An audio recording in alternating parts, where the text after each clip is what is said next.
नमस्ते छात्रों, अनमोल ज्ञान में आपका स्वागत है। मैं हूं सुनील दरेकर। छात्रों, लोक भारती हिंदी कक्षा 10वीं पाठ क्रमांक 2 आज हम देखने वाले हैं, जिसका नाम है लक्ष्मी। जी हाँ, लक्ष्मी एक ऐसी कहानी है जिसकी विधा है संवादात्मक कहानी और कहानीकार है गुरुबचन सिंह। कहानीकार गुरुबचन सिंह ने हमारे सामने बहुत ही मूल उद्देश्य लेकर यह कहानी बनाई है। पहला उद्देश्य उनका यह है कि अगर हम किसी को वचन देते हैं तो उसे निभाना चाहिए, और दूसरा उद्देश्य यह है कि कोई भी प्राणी हमारे फायदे का जब होता है तो हम उसे बड़े लाड प्यार से पालते हैं, लेकिन वही प्राणी अगर हमारे लिए निरुपयोगी हो जाता है तो हमारा व्यवहार उसके प्रति बदल जाता है। तो ये न करते हुए कहानीकार का यही कहना है कि भले ही वो प्राणी हमारे लिए निरुपयोगी क्यों न हो, हम उसे बहुत लाड़ प्यार से उसे पालना चाहिए। यही हमारा धर्म है, यही हमारा कर्तव्य है और यही इंसानियत है। तो देखते हैं ये संवादात्मक कहानी लक्ष्मी।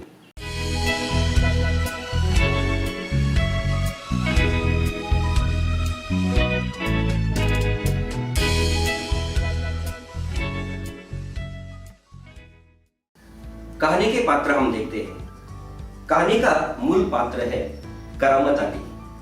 करामत अली एक कारखाने में काम करता है।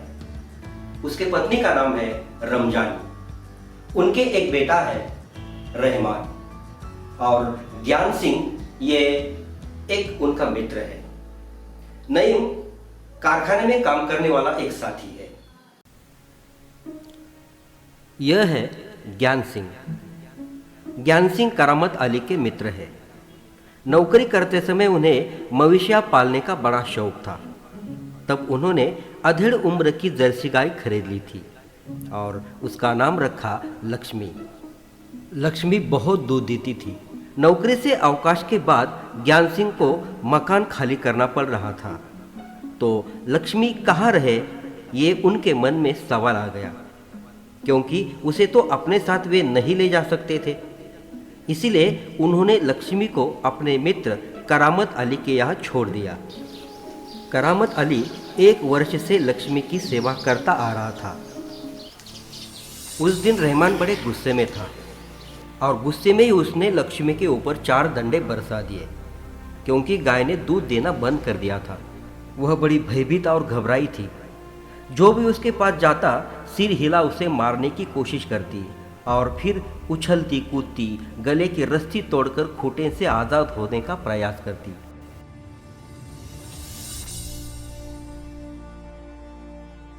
इधर करामत अली 4 दिनों से अस्वस्थ था, लेकिन जब उसने ये सुना कि रहमान ने गाय की पीठ पर डंडे बरसाए हैं तो उससे रहा नहीं गया।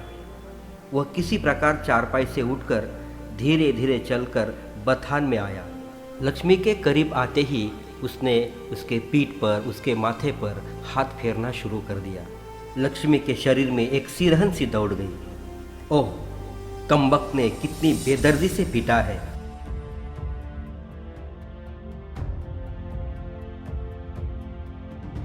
उसकी बीबी रमजानी बोली, लो, चोट की जगह पर यह रोगन लगा दो, बेचारी को आराम मिलेगा।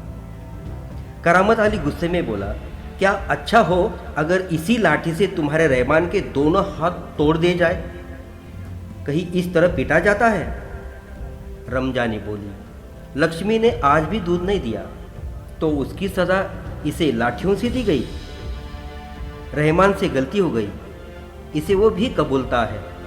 करामत अली ने फिर प्यार से लक्ष्मी की पीठ सहलाई। मुंह ही मुंह में बड़बड़ाया, माफ कर लक्ष्मी, रहमान बड़ा मूर्ख है। उम्र के साथ तू भी बूढ़ा हो गई है। डेयरी फार्म के डॉक्टर ने तो पिछली बार ही कह दिया था ये तेरा आखिरी बरस है। लक्ष्मी शांत खड़ी अपने जख्मों पर तेल लगवाती रही। वह करामत अली के मित्र ज्ञान सिंह की निशानी थी। ज्ञान सिंह और करामत अली एक दूसरे के पड़ोसी थे और मित्र भी। वे कारखाने में एक ही विभाग में काम करते थे। करामत अली उसके सिर पर हाथ फेरता रहा। लक्ष्मी स्थिर खड़ी उसकी ओर जिज्ञासापूर्वक दृष्टि से देखती रही। करामत अली को लगा जैसे लक्ष्मी कहना चाहती हो, यदि मैं तुम्हारे काम की नहीं हूं तो मुझे आज़ाद कर दो, मैं ये घर छोड़कर कहीं चली जाऊंगी।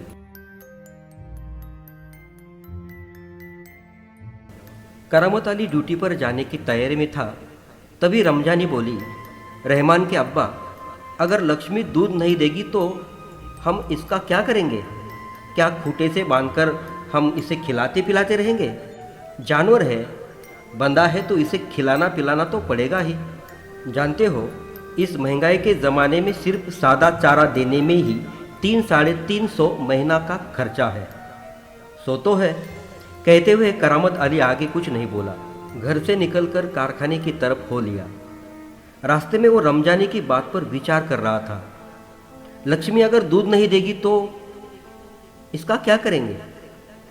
ये ख्याल तो उसके मन में आया ही नहीं था कि एक समय भी ऐसा आ सकता है कि गाय को घर के सामने खूंटे से बांधकर मुफ्त में खिलाना पड़े।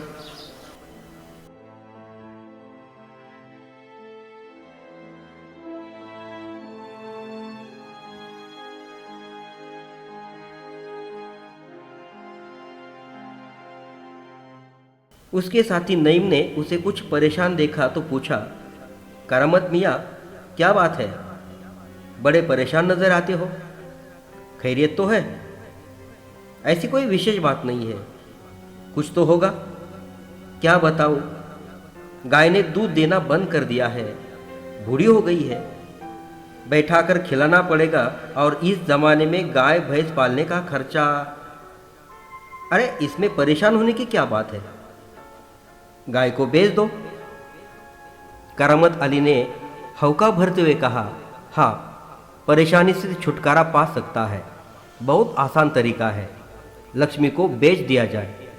वह नईम के पास से हटकर अपने काम में जुट गया। ड्यूटी से आते ही उसने रमजानी को पूछा, क्या लक्ष्मी को अभी तक चारा नहीं दिया? रमजानी बोली, रहमान से कहा तो था, तुम दोनों की मर्जी होती तो गाय को अब तक चारा मिल चुका होता। अगर वो दूध नहीं दे रही है तो क्या उसे भूखा रखोगे?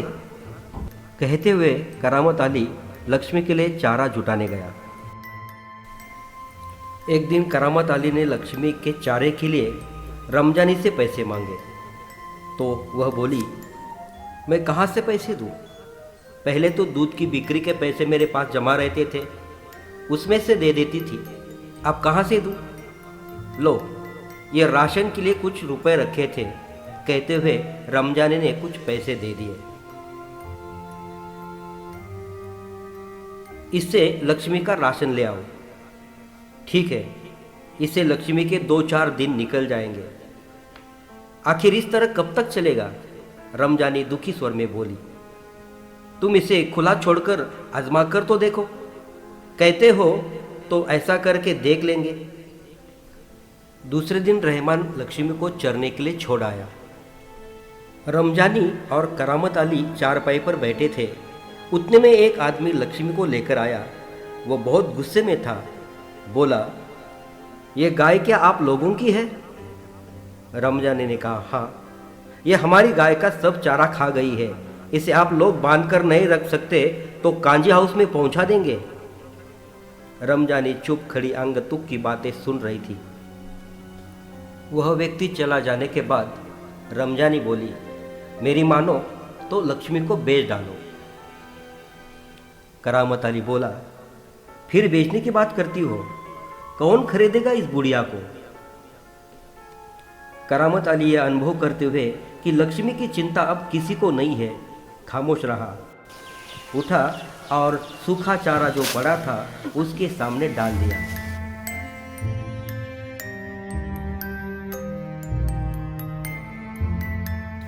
7-8 बजे के करीब रहमान एक व्यक्ति को अपने साथ लाया। करामत अली उसे पहचानता था। इसके पहले कि उसने कुछ औपचारिक बातें हो, करामत अली ने पूछा, क्या तुम गाय खरीदने आए हो? उसने जवाब में कहा, हाँ, बूढ़ी गाय है, दूध ऊध नहीं देती, तो क्या हुआ? तुम इसे लेकर क्या करोगे? मैं कहीं और बेच दूंगा। ये तुम्हारा पुराना धंधा है, मैं जानता हूँ, मुझे तुम्हें गाय नहीं बेचनी। करामत मियाँ ने उसे कोरा जवाब दे दिया।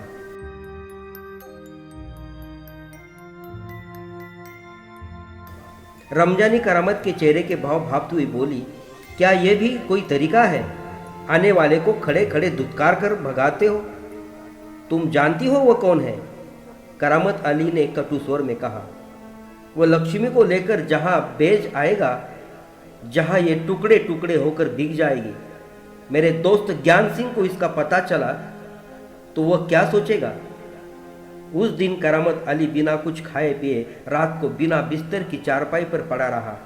नींद उसकी आंखों से कोसों दूर थी। रात काफी निकल चुकी थी। सवेरे देर तक वो लेटा ही रहा था। कुछ देर बाद करामत अली ने चारपाई छोड़ी, मुंह हाथ धो घर से बाहर निकल पड़ा।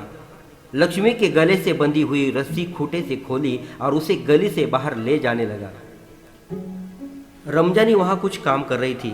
उतने में वो करीब आ गई और बोली, इसे कहाँ ले चले? करामत अली ने कहा, जहां इसकी किस्मत में लिखा है। वो लक्ष्मी को सड़क पर ले आया। वह उसकी रस्सी पकड़े सड़क पर आगे की ओर चलता चला गया। चलते चलते कुछ क्षण रुक कर वह बोला, लक्ष्मी चल, अरे गौशाला यहाँ से 2 किलोमीटर दूर है। तुझे गौशाला में भर्ती करा दूंगा। वहाँ इत्मीनान से रहना। वहाँ तू हमारे घर की तुलना में मज़े से रहेगी। भले ही मैं वहाँ न रहूँ, पर जो लोग भी होंगे मेरे ख्याल में तुम्हारे लिए अच्छे ही होंगे। मैं कभी कभी तुम्हें देख आया करूँगा, तब तू मुझे पहचानेगी भी या नहीं, खुदा जाने। कहते हुए करामत अली का गला भर आया। उसकी आंखों में आंसू उतर आए। चल लक्ष्मी चल, जल्दी जल्दी पैर बढ़ा। और वह खुद किसी थके मांदे बूढ़े बैल की तरह भारी कदमों से आगे बढ़ने लगा।